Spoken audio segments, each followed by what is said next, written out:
Lecture तथा श्री रामकृष्ण।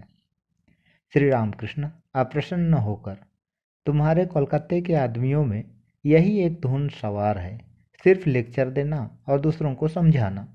अपने को कौन समझाए इसका ठिकाना नहीं। अजी, समझाने वाले तुम हो कौन? जिसका संसार है वे समझाएंगे। जिन्होंने सृष्टि रची है, सूर्य चंद्र मनुष्य जीव जंतु बनाए हैं, जीव जंतुओं के भोजन के उपाय सोचे हैं, उनका पालन करने के लिए माता पिता बनाए हैं, माता पिता में स्नेह का संचार किया है, वे समझाएंगे। इतने उपाय तो उन्होंने किए और यह उपाय वे ना करेंगे। अगर समझाने की ज़रूरत होगी तो वे समझाएंगे, क्योंकि वे अंतर्यामी हैं। यदि मिट्टी की मूर्ति पूजने में कोई भूल होगी तो क्या वे नहीं जानते कि पूजा उन्हीं की हो रही है? वे उसी पूजा से संतुष्ट होते हैं। इसके लिए तुम्हारा सिर क्यों धमक रहा है? तुम यह चेष्टा करो जिससे तुम्हें ज्ञान हो, भक्ति हो।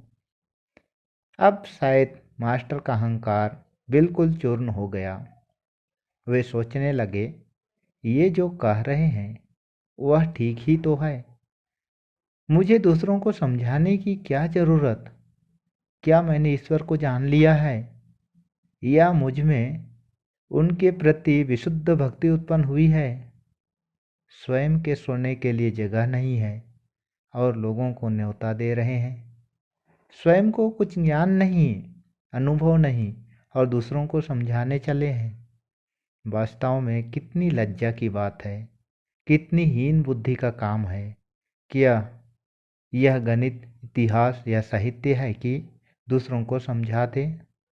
यह ईश्वरीय ज्ञान है।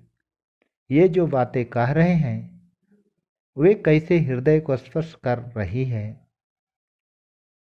श्री रामकृष्ण के साथ मास्टर का यही प्रथम और यही अंतिम तर्कवाद था। श्री रामकृष्ण, तुम मिट्टी की मूर्ति की पूजा की बात कहते थे। यदि मिट्टी ही की हो तो भी उस पूजा की जरूरत है।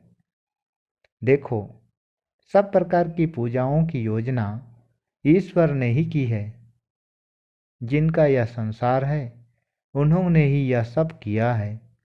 जो जैसा अधिकारी है उसके लिए वैसा ही अनुष्ठान ईश्वर ने किया है। लड़के को जो भोजन रुचता है और जो उससे साह्य है वही भोजन उसके लिए माँ पकाती है। समझे मास्टर? जी हाँ।